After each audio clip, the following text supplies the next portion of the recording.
Assalamualaikum warahmatullahi wabarakatuh. Alhamdulillah wassalatu wassalamu ala Rasulillah wa ala alihi wa sahbihi wa mawala. Asyhadu an la ilaha illallah wahdahu la syarika lah wa asyhadu anna Muhammadan abduhu wa rasuluh.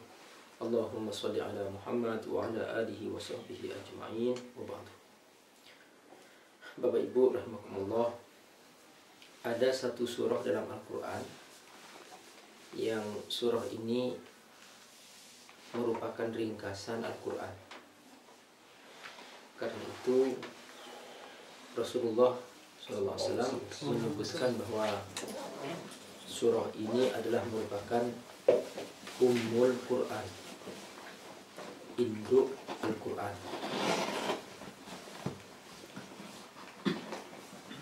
Dan satu surah ini jumlah ayatnya 7. Allah Subhanahu wa ta'ala menyebutkan dalam firman-Nya, "Walaqad atainaka sab'an minal mathani wal Qur'anil 'azim." Dan aku telah berikan kepadamu 7 ayat yang dibaca diulang-ulang, dan ini berdampingan dengan Al-Quran. Jadi jumlah surah ini disebut oleh Allah 7 ayat, dan 7 ayat ini diulang-ulang bacaannya. Dan kita semua selalu membaca surah ini setiap hari minimal 17 kali, karena dalam setiap rakaat sholat kita membaca surah ini. Surah ini adalah surah Al-Fatihah. Surah ini adalah surah Al-Fatihah. Para ulama ketika membahas surah Al-Fatihah ini 7 ayat, mereka berbeda pendapat. Ada yang mengatakan bahwa 7 ayat termasuk bismillah, dan ini berdasarkan qiraah para sahabat bahwa mereka selalu membaca bismillah bersamaan dengan Al-Fatihah. Makanya dalam Quran yang standar, bismillah itu termasuk ayat pertama. Sebagian ulama lain dari mazhab Hanafi mengatakan bahwa bismillah tidak termasuk Al-Fatihah. Lalu di manakah ayat yang ke-7? Allah kan menegaskan bahwa jumlahnya 7 ayat.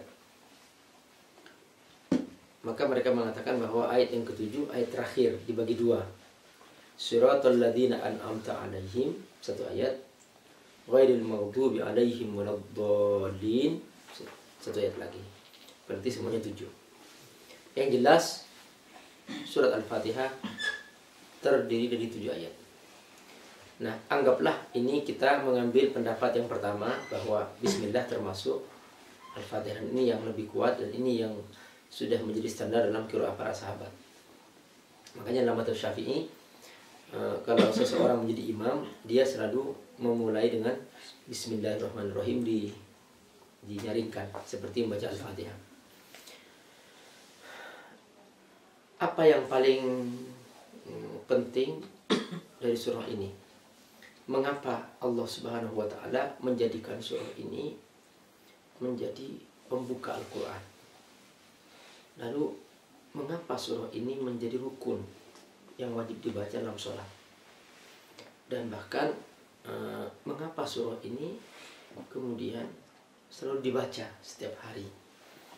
Sehingga para ulama juga setiap memulai doa apapun itu selalu dibuka dengan Al-Fatihah. Tadi kita berdoa untuk keberkahan hidup kita, bersihnya rumah kita dari segala gangguan, kita membuka dengan Al-Fatihah tadi. Nah, salah seorang ulama besar dalam sejarah bernama Imam Ibnu Qayyim Al-Jauziyah, muridnya Ibnu Taimiyah. Beliau menulis tafsir surah Al-Fatihah. Tapi beliau tidak semua ayat yang ditafsirkan. Beliau hanya menafsirkan 1 ayat, yaitu ayat Iyyaka na'budu wa iyyaka nasta'in. Ketika beliau menafsirkan ayat ini dalam bukunya, ternyata buku ini dicetak sekarang itu dalam bahasa Arab, terbit 4 jilid. 1 jilid isinya sekitar 600 halaman. Jadi Itu baru tafsir satu ayat, yaitu tafsir Iyyaka na'budu wa iyyaka nasta'in.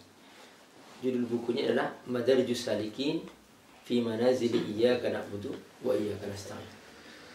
Maksudnya tangga-tangga bagi para pendaki menuju Allah dalam memaknai ayat Iyyaka na'budu wa iyyaka nasta'in. Beliau mengatakan dalam bukunya itu, di pembukaannya, bahwa seandainya Al-Quran diringkas menjadi satu surah, maka itu akan menjadi Al-Fatihah. Lalu beliau mengatakan seandainya Al-Fatihah diringkas menjadi satu ayat, maka dia akan menjadi Bismillahirrahmanirrahim.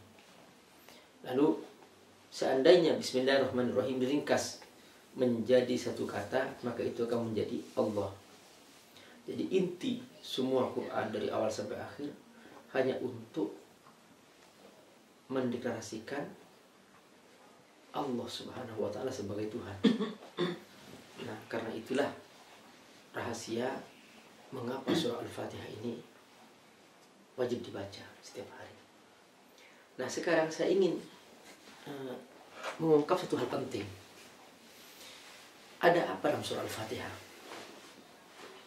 Mengapa surah ini kok diulang-ulang? Bagai sebuah ikrar.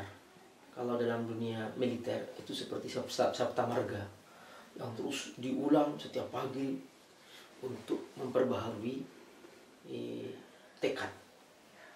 Nah, jadi membaca surah Al-Fatihah ini sebetulnya seperti membaca sebuah ikrar. Makanya kita wajib membacanya. Dan ternyata dalam surah Al-Fatihah ini ada 7 prinsip yang harus kita jadikan pegangan. Yang kalau ke-7 prinsip ini kita amalkan dalam hidup kita sehari-hari, kita sudah otomatis mengamalkan Al-Quran. Tentu pembahasannya sangat panjang, tapi saya akan ringkas dalam pertemuan singkat ini, karena ini penting sekali. Mari kita dengarkan apa saja 7 prinsip ini. Yang pertama, Bismillah. Ya. Prinsip yang kita ambil adalah bacalah selalu Bismillahirrahmanirrahim dalam setiap memulai perbuatan. Ini pesan penting. Jadi jadikan Bismillah ini sebagai titik starting point untuk kita memulai setiap pekerjaan. Mau naik mobil, Bismillahirrahmanirrahim. Mau masuk rumah, nih ibu Keisha. Ya. Mau masuk rumah, baca Bismillahirrahmanirrahim. Itu di setiap pintu di depan rumah, setiap pintu rumah siapapun, itu sebelum orangnya masuk sudah ada jin-jin yang menunggu di situ. Nah, itu sudah biasa. Nah, ketika yang masuk tidak baca Bismillahirrahmanirrahim, maka dia ikut masuk dan dia ikut bergentayangan di sekitar pojok-pojoknya. Akhirnya dia mengambil keberkahan-keberkahan, sehingga kemudian kita di dalamnya itu pengennya tidur, ngantuk, buang waktu, nggak ada pahalanya. Seharian 24 jam nggak ada pahala sama sekali. Tuh. Nah, tapi kalau yang masuk membaca Bismillahirrahmanirrahim, maka dia lari tunggangan dengan ketakutan. Maka rumah itu menjadi bersih karena yang masuk adalah malaikat bersamanya. Nah, ini penting sekali. Di sekitar makanan yang mau kita makan, ini ada berkerumun, khusus tugasnya memang jin untuk mengambil keberkahan yang makan itu. Kalau yang makan tidak baca Bismillah, maka dia ikut menggerogoti, sehingga keberkahan makan itu hilang. Nah, yang makan kenyang, tapi hidupnya tidak berkah. Dia kenyang, tapi hidup sia-sia, hidup buang waktu, hidup tanpa ada pahala sama sekali, kosong. Seperti orang tidak beriman, seperti itu. Kenapa? Karena habis keberkahannya di situ. Nah, begitulah kita diajarkan oleh Allah bahwa hendaklah kamu memulai setiap perbuatan dengan membaca Bismillahirrahmanirrahim. Makanya ini menjadi pembuka kan? Bismillahirrahmanirrahim dulu apa Assalamualaikum dulu kalau mau masuk? Bismillah. Ya, Bismillahirrahmanirrahim. Assalamualaikum. Ya. Nah, di sini kemudian Rasul bersabda dalam sebuah hadis, kullu amrin dzi balin la yubda'u bi bismillahi fahuwa aqta. Setiap persoalan penting yang tidak dibuka dengan bismillah, maka dia terputus. Artinya terputus dari Allah. Allah tidak akan membantunya, Allah tidak akan melindunginya, Allah tidak akan menjaganya. Dibiarkan dia. Apapun pekerjaan kita, tanpa bismillah maka aku akan menjadi terputus dari Allah Subhanahu wa taala. Tanpa keberkahan, tanpa pahala dan seterusnya. Contoh misalnya, seorang keluar pagi-pagi cari nafkah. Ketika memulai tanpa bismillahirrahmanirrahim, maka dia hanya dapat gaji bulanan, tapi tidak ada pahala di pekerjaan itu. Namun ketika dia setiap hari keluar rumah mengucapkan bismillahirrahmanirrahim, lalu dia berangkat kerja, maka seluruh detik per detik, jam per jam yang dia lewati di seluruh tempat itu, maka dia akan mendapatkan pahala dari Allah Subhanahu wa taala. Itulah untungnya orang yang membaca bismillahirrahmanirrahim. Itu dia seperti argo. Seperti argo. Begitu bismillahirrahmanirrahim langsung argo pahala berjalan detik per detik. Nah, itu makna hadis yang disebutkan Rasulullah SAW bahwa kullu amrin tibalin la yubda'u bismillahirrahmanirrahim. Apa keuntungan kita mengucapkan bismillah dalam setiap perbuatan? Pertama, Rasulullah bersabda bahwa seorang yang membaca bismillah, dia akan terjaga dari maksiat. Seorang yang membaca bismillahirrahmanirrahim, dia akan terjaga dari maksiat. Ini di antara buahnya. Contohnya, tidak mungkin seorang maling yang ingin mencongkel pintu, sebelum dia mencongkel, dia mengucapkan bismillah. Ada nggak maling?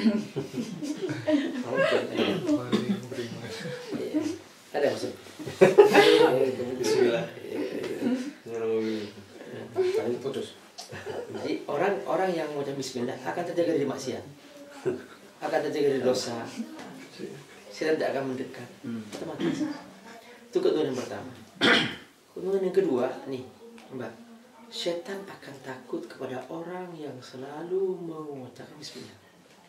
Jadi ibu kalau masuk kamar atau masuk apa, jangan marah-marah sama setan. Jangan mengatakan lalat setan, tak isa syaitan. Rasul bersabda, la taqul ta'isa syaitan. Jangan kau mengatakan lalat syaitan. Jangan begitu. Karena idza qulta hadza, kata Rasulullah, sebab kalau kamu mengatakan itu, ta'azuma syaitan. Syaitan akan semakin besar, dan dia akan menguasai kamu. Bal qul, kata Rasulullah, tapi ucapkanlah bismillahirrahmanirrahim. Maka begitu kau ucapkan itu, syaitan akan kecil, menciut dan lari. Itu dia kuncinya. Masuk ruangan, bismillahirrahmanirrahim, gertak langsung.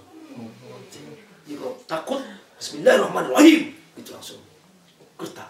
Maka Allah akan memberkahi insyaallah.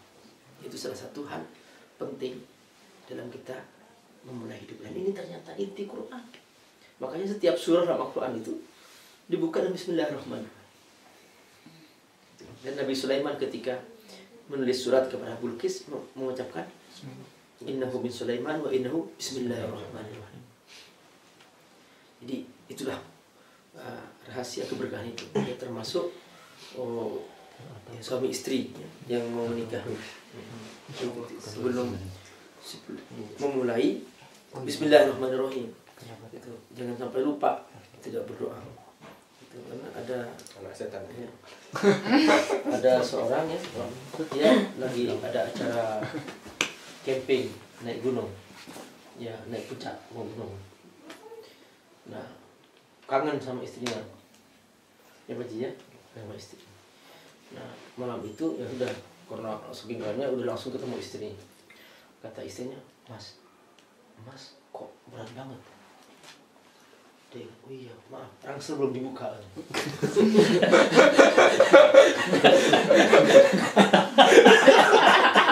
Kira anak muda benar. tahu loh itu iya. Udah membunuh gaya dulu.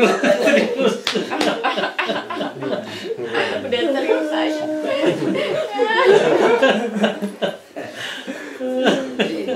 Bukan langsung.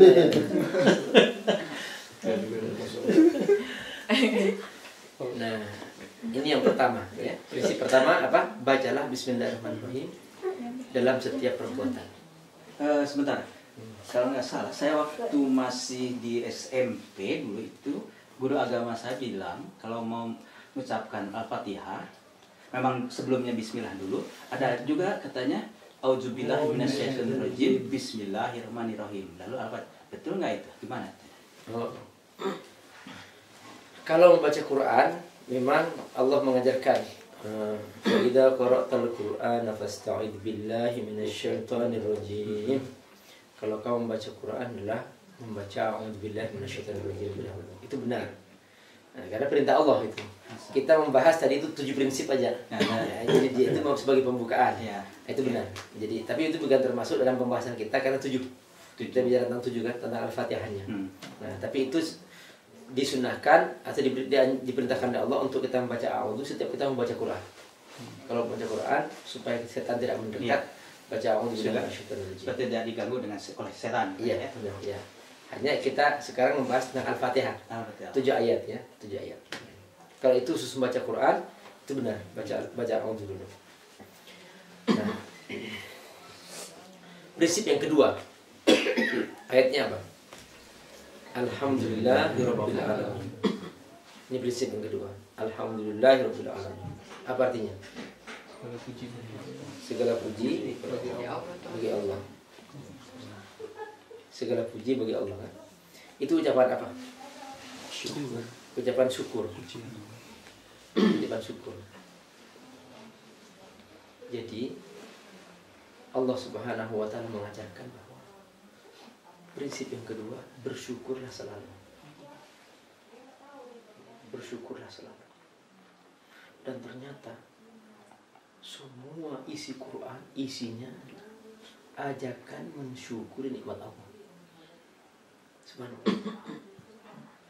Dan kewajiban seorang hamba yang paling pokok bersyukur. Bersyukur itu apa artinya? Bersyukur artinya menggunakan nikmat Allah untuk Allah sesuai dengan apa yang Allah inginkan. Itu syukur. Jadi syukur itu salah satunya memang mengucapkan alhamdulillah. Tapi inti pokoknya adalah menggunakan nikmat Allah sesuai dengan apa yang Allah inginkan. Itu syukur. Contoh misalnya nih, Bapak Ibu ngasih peci, ya, ngasih peci ke saya. Bapak Ibu ingin di mana letakkan? Di kepala. Ketika saya pakai di kepala, berarti saya mensyukuri nikmat peci. Bapak Ibu yang mengasih peci ke saya senang. Wah, peci kita dipakai Pak Ustaz, pakai ceramah, dipakai khutbah, dipakai mengisi pengajian, Masya Allah. Bapak Ibu senang. Nah, sekarang lihat apa yang Bapak Ibu rasakan kalau peci ini saya pakai di kaki. Sakit hati. Bapak Ibu kan mengatakan jangan dikasih lagi. Kenapa Ustaz menghina peci kita? Sama. Ini mata Allah kasih bukan untuk melihat yang Allah haramkan. Siapa yang melihat yang Allah haramkan berarti dia tidak mensyukuri nikmat mata.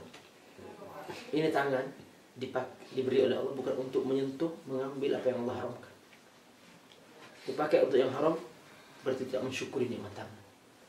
Ini kaki bukan dipakai untuk ngebor. Ya, ngebor di panggung muter-muter. Nah, maka siapa yang menggunakan untuk maksiat berarti dia tidak mensyukuri nikmat Allah dan seterusnya. Itulah syukur sebetulnya. Dan orang yang bersyukur dengan sebenarnya seperti itu, kata Allah, Allah menjamin akan tambah nikmatnya. Kata Allah, la in syakartum la azidannakum wa la in kafartum inna adzabi lasyadid. Contoh misalnya, nih Pak Haji punya cerita. Kata Pak Haji, kalau aku setiap kali aku bersedekah, selalu aku merasakan bahagia dan selalu merasa bahwa aku menemukan keberkahan. Sekalipun dari rekening tidak bertambah itu uang, gaji tak seperti itu, tapi terasa banyak. Nah itu dia. Itu rahasia keberkahan. Kenapa? Karena dia punya tapi disedekahkan. Gitu. Tidak pernah ada cerita bahwa Bapak Haji Fulan bangkrut. Kenapa? Banyak sedekah. Nggak ada. Orang bangkrut itu pasti karena banyak. Nah itu rahasia bersyukur. Makanya bersyukurlah selalu ya. bersyukur selalu kepada Allah SWT. Dan inilah merupakan kewajiban pokok kita kepada Allah SWT. Nah, orang yang bersyukur dia akan pertama akan diberi ketenangan. Yang kedua, dia akan diberi keberkahan. Yang ketiga, dia akan bahagia selalu. Itu kunci, itu buah syukur. Dia tenang. Dia tidak pernah terancam dalam hidupnya. Kenapa? Karena dia baik. Orang bersyukur itu orang baik. Gitu. Dia selalu berbuat baik pada orang lain. Itu bersyukur. Jadi sebetulnya ya, masyarakat di sini Jerman ini itu mereka sebetulnya menggunakan kekayaan alam ini atau kekayaan negara itu udah sesuai dengan keselamatan kemanusiaan sebetulnya. Sangat luar biasa sebetulnya. Hanya tinggal satu yang mereka belum punya, imannya saja. Jadi, seandainya itu mereka berdasarkan iman, maka itu sih menjadi syukur. Jadi syukur ini hanya dipakai untuk orang beriman. Gitu. Kalau orang tidak beriman tidak bisa dikatakan syukur. Itu hanya mereka menggunakan fasilitas sesuai dengan porsinya. Tapi tidak jalurnya tidak kepada Allah. Karena mereka tidak beriman. Hanya tinggal satu saja. Seandainya mereka beriman, itu namanya syukur. Sudah. Mereka dapat kekayaan negara digunakan untuk kemanusiaan, kemudian fasilitas, terapi. Itu sebetulnya syukur. Sebetulnya. Hanya karena memang tidak berdasarkan iman, maka tidak menjadi syukur bentuknya. Itu hanya sekedar untuk kebaikan kemanusiaan biasa. Nah, ini yang kedua. Dan inilah inti Al-Quran. Yang ketiga, apa ayatnya? Ar-Rahman Ar-Rahim. Apa artinya? Allah yang Maha Pengasih. Allah Maha Penyayang. Artinya apa? Artinya Allah tidak mungkin berbuat buruk. Semua yang Allah perbuat berdasarkan kasih sayang. Nah, apa prinsip yang kita ambil? Berprasangka baiklah selalu kepada Allah. Karena Allah pasti baik. Yang pertama apa? Baca bismillah selalu. Yang kedua, bersyukurlah selalu. Yang ketiga, bersangka baik kepada Allah. Apapun yang menimpa kita pasti baik. Menurut kita buruk, tapi sebetulnya baik. Contoh misalnya, sakit gigi, Pak Haji. Buruk atau baik? Secara kemanusiaan sakit kan, menderita kan, iya. Nah, ada orang dia itu tidak pernah menyebut nama Allah. Allah kasih sakit gigi, begitu kasih sakit gigi, Allah baik kan? Nah, itu salah satu contoh misalnya. Jadi apa yang Allah berikan pasti baik. Ada satu ayat mengatakan wa asa an takrahu syai'an wa huwa khairul lakum wa asa an tuhibbu syai'an wa huwa syarrul lakum. Boleh jadi kamu tidak suka sesuatu itu, tapi itu baik bagimu. Boleh jadi kamu suka sesuatu itu, tapi itu baik bagimu. Tidak baik bagimu. Itu. Perhatikan. Jadi Allah sudah kasih. Kalau kita suka sehat. Tapi kadang-kadang ya, dengan kesehatan dia berbuat maksiat, berbuat dosa dan sebagainya. Jadi buruk kan? Gitu. Nah, banyak orang dikasih penyakit, malah dengan penyakit dia banyak baca Quran, dia banyak tasbih, sehingga yang sebelumnya tidak pernah khatam Quran dia menjadi hafal khatam berkali-kali dalam sebulan karena dia selama sakitnya hanya baca Quran. Menjadi baik bagi. Jadi begitulah rahasia itu. Makanya kalau kepada Allah jangan sekali-kali prasangka buruk. Tapi hendaklah selalu kita prasangka baik kepada Allah Subhanahu wa ta'ala.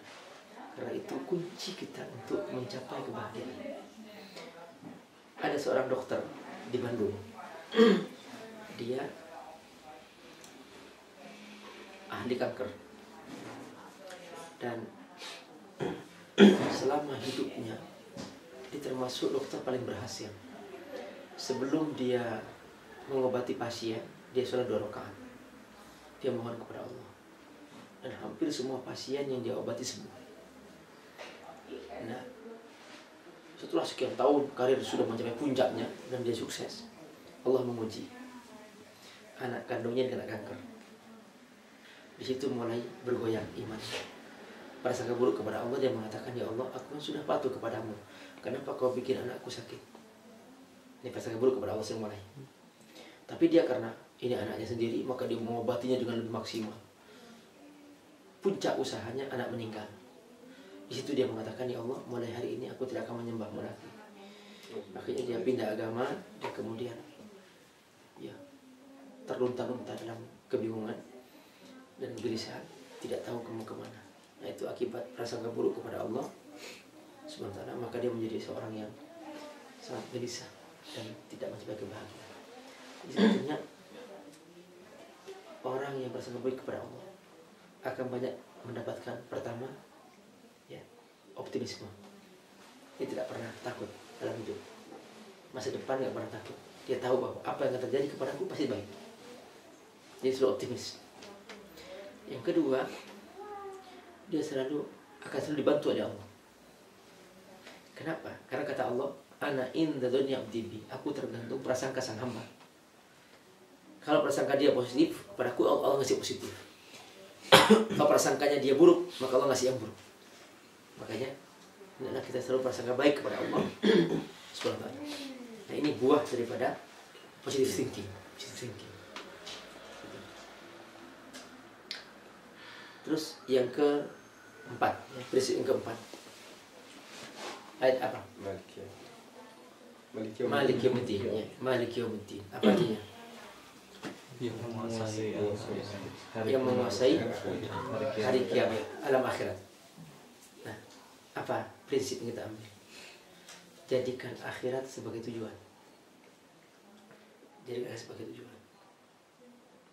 Dunia ini bukan tujuan. Dunia ini keperluan. Makanya dunia ini tidak pernah stabil. Silahkan cari ketenangan, kebahagiaan, pasti ada masalah. Karena dunia ini bukan tujuan. Dunia ini selalu masalah. Banyak di dunia orang yang benar dianggap salah, dan orang yang salah dianggap benar. Tergantung kemampuan yang menyogok. Tergantung dia kemampuan punya backing. Makanya harus ada alam akhirat yang menyelesaikannya. Jadi di sini rahasia bahwa Allah menyebutkan Malik Yawmiddin. Ingat, akhirat milikku. Kamu jangan menjadikan dunia sebagai tujuan. Karena dunia ini aku ciptakan serba terombang-ambing, serba gelisah, serba tidak nyaman. Kamu cari rasa aman, pasti ketemu masalah. Berusaha kita sehat, sakit. Berusaha kita mencari ketenangan, malah gelisah. Itu dunia. Coba ini seorang ibu tadi, berusaha dia punya rumah supaya tenang, gelisah, takut. Terasa ada masalah, dunia. Makanya jadikan akhirat sebagai tujuan.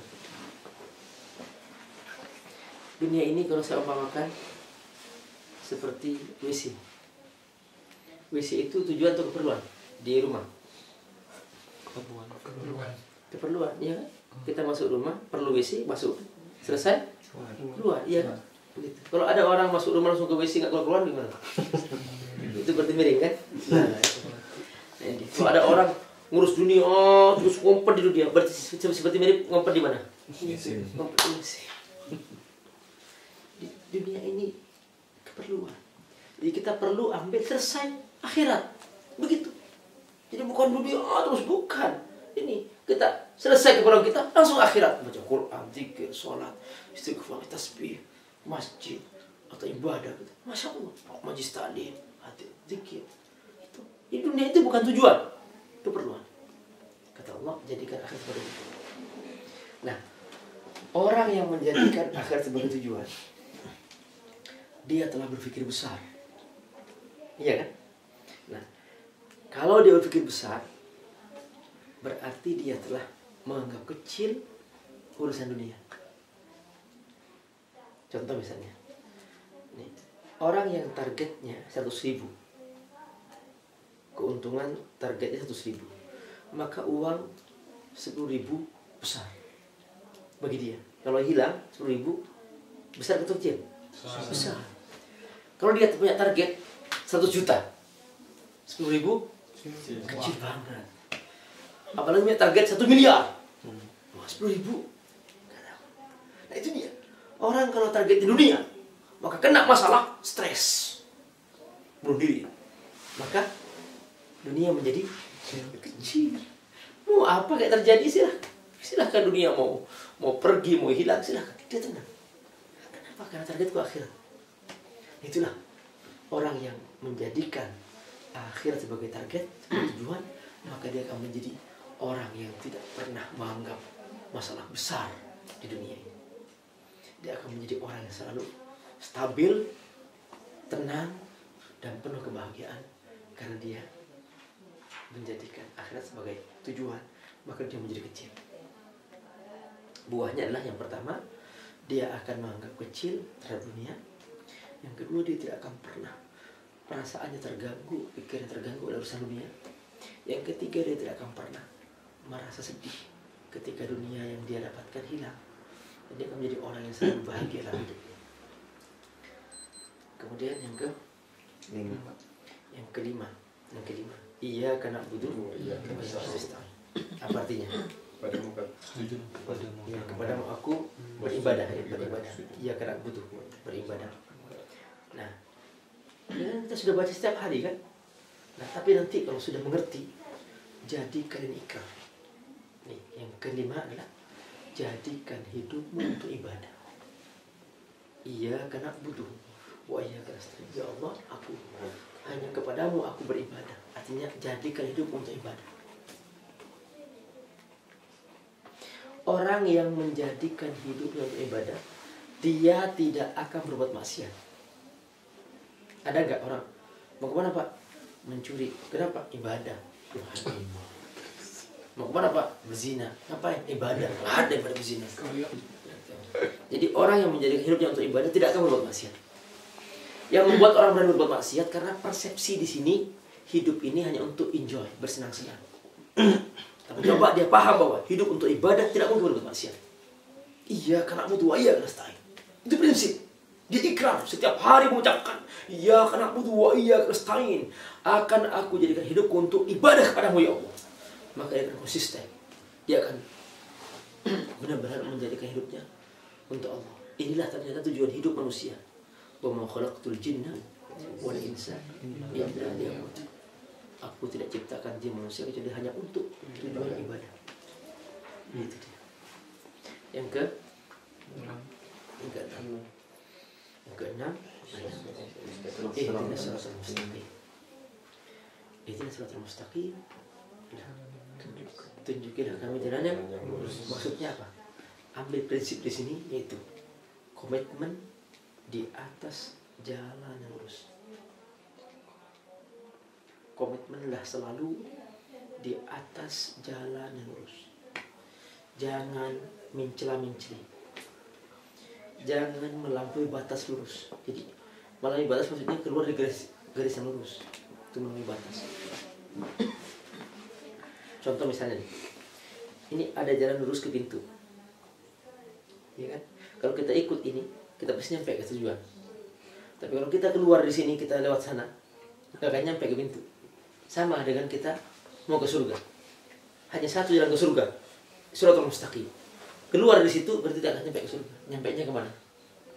Ke neraka. Makanya ketika Allah bercerita tentang neraka, Allah firman, "Lit-taghina ma'aba." Neraka itu tempat kembali orang yang melampaui batas. Maksudnya orang yang tidak ikut Shiratal Mustaqim. Maksudnya apa maksudnya? Maksudnya adalah jangan berwarna-warni. Jangan seperti bunglon. Di sini ikut ya. Kalau pas ke tempat maksiat, Masya Allah ikut mabok. Kalau pas ke masjid, Masya Allah ikut ngaji. Nah, ini berwarna-warni. Jangan seperti lalat. Ke tempat kue yang baik datang. Kotoran datang juga. Bangkai datang juga. Makanya lalat membawa apa? Membawa penyakit. Tidak akan bahagia sebuah rumah tangga yang pribadi penghuninya seperti lalat. Semua wanita dihinggapi, semua lelaki dihinggapi. Tidak akan pernah bahagia sebuah rumah tangga seperti itu. Maka kata Allah, ihdinas siratal mustaqim. Komitmen. Seperti apa? Jadilah seperti lebah. Lebah tidak pernah hinggap kecuali tempat yang baik. Dan tidak pernah memberi kecuali yang terbaik. Apa yang diberikan lebah? Madu. Makanya Allah bangga dengan lebah. Sampai-sampai Allah menurunkan satu surah khusus dalam Al-Quran. Itu surah Lebah, surah An-Nahl. Sekarang itulah komitmen. Makanya lebah berwibawa karena dia komitmen. Kemudian terakhir yang ketujuh, Siratal ladzina an'amta 'alaihim ghairil maghdubi 'alaihim waladdallin. Apa artinya? Yaitu jalan orang-orang yang terdahulu yang pernah kau beri nikmat, bukan jalan orang-orang yang pernah kau murkai dan mereka sesat. Perhatian kata terdahulu. Kalau Bapak Ibu belajar buku, namanya buku itu mencatat buku terdahulu. Itu berarti buku apa? Buku sejarah. Makanya pesan terakhir, belajarlah di sejarah. Belajar di sejarah. Seorang mukmin tidak pernah masuk lubang yang sama dua kali. Kata Rasulullah, la yadkhulul mu'min fi juhrin wahidin marratan. Makanya Allah ceritakan dalam Al-Quran sepertiga Quran sejarah. Sepertiga Quran sejarah. Kisah-kisah umat terdahulu. Tidak pantas seorang mukmin mengulangi akhlak Fir'aun yang zalim. Tidak pantas seorang mukmin mengulangi akhlak kaum Lut yang hidup dalam bebas seks. Sehingga kemudian mereka menikah sama laki-laki dan menikah sama perempuan. Tidak pantas. Seorang mukmin dia belajar di sejarah. Karena itu bacalah selalu kisah-kisah orang-orang yang sukses, para nabi, kisah para sahabat, kisah para tabiin, mereka lah ahli surga. Kita bersungguh-sungguh membaca itu. Rasul bersabda, khairul quruni qurni, paling baiknya zaman zamanku. Tsummal ladzina lunahu, kemudian zaman sudahnya. Tsummal ladzina lunahu, kemudian sudahnya. Berarti kita adalah bersungguh-sungguh itu. Inilah 7 ayat yang Allah ajarkan mengapa kita wajib membaca surah ini. Setiap rakaat sholat ternyata dalamnya ikrar. Kita berikrar setiap kita mengucapkan Bismillahirrahmanirrahim. Aku berikrar, aku siap memulai setiap perbuatan dengan menyebut namamu ya Allah. Bismillahirrahmanirrahim. Dan aku siap, aku akan bersyukur kepadamu selalu ya Allah. Alhamdulillahirabbil alamin. Dan aku siap, aku akan selalu prasangka baik kepadamu ya Allah, Ar-Rahmanir-Rahim. Dan aku siap, aku akan selalu menjadikan akhir sebagai tujuan ya Allah, Maliki Yaumiddin. Dan aku siap, aku akan selalu beribadah, menjadikan hidupku ibadah kepadamu ya Allah. Iyyaka na'budu wa iyyaka nasta'in. Dan aku siap untuk selalu komitmen di atas jalan yang lurus seperti lembah. Ihdinas siratal mustaqim. Dan aku siap, aku akan belajar dari sejarah. Dan aku tidak akan pernah mengulangi kembali kesalahan umat terdahulu yang pernah engkau murkai ya Allah. Siratal ladzina an'amta 'alaihim ghairil maghdubi 'alaihim waladdallin. Inilah makna surah Al-Fatihah yang kita baca setiap hari. Seharusnya seperti itu kita membacanya dan kita menjiwainya. Setiap kita selesai sholat Assalamualaikum, Assalamualaikum, kita membuat jiwa yang baru, semangat yang baru, yang penuh dengan penjiwaan keimanan luar biasa. Itulah rahasia surah Al-Fatihah. Dan inilah yang disebut dengan 7 principles of Muslim. Ini 7 prinsip bagi seorang Muslim. Coba semua mengulangi. Yang pertama apa? Bismillah. Ya. Gimana? Coba pakai gerakan. Ya. Bismillah gimana? Bismillah. Ya. Membaca Bismillahirrahmanirrahim. Yang kedua, Alhamdulillah, bersyukur. Ya, coba membaca Bismillahirrahmanirrahim. Yang kedua, bersyukurlah selalu. Yang ketiga, prasangka baik kepada Allah. Nih, tangannya. Ya, prasangka baik kepada Allah. Coba yang pertama, membaca Bismillahirrahmanirrahim setiap perbuatan. Yang kedua, bersyukurlah selalu. Yang ketiga, prasangka baik kepada Allah. Yang keempat, jadikan akhirat sebagai tujuan. Terus, ya, yang ketiga, yang keempat, jadikan hidup untuk ibadah. Ya, jadikan hidup untuk ibadah.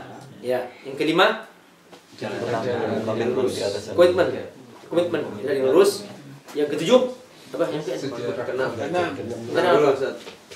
Sama benar tadi. Ada tadi. Sekarang ketujuh. Sekarang Komitmen ke-6. Komitmen sejarah. Saya setuju. Coba ulangi lagi. Coba yang pertama. Bismillahirrahmanirrahim. Membaca Bismillahirrahmanirrahim selalu. Yang kedua, bersyukurlah selalu. Yang ketiga, Prasangka baik. prasangka baik. Prasangka baik kepada Allah. Ya. Yang keempat, Hidup untuk ibadah. akhirat sebagai tujuan. Yang kelima, Hidup sebagai ibadah. jaga hidup sebagai ibadah.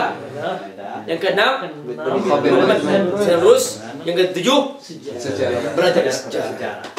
Coba, yuk coba gerakan-gerakan yang penting supaya nggak lupa.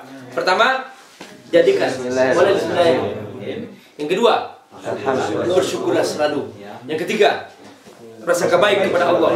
Yang keempat, yang sebagai tujuan. Yang kelima, Hidup sebagai ibadah. itu ibadah. Yang keenam, terus. Yang ketujuh, Belajar sejarah. belajar sejarah. Semoga berkahi. Wassalamualaikum warahmatullahi wabarakatuh. Waalaikumsalam warahmatullahi wabarakatuh.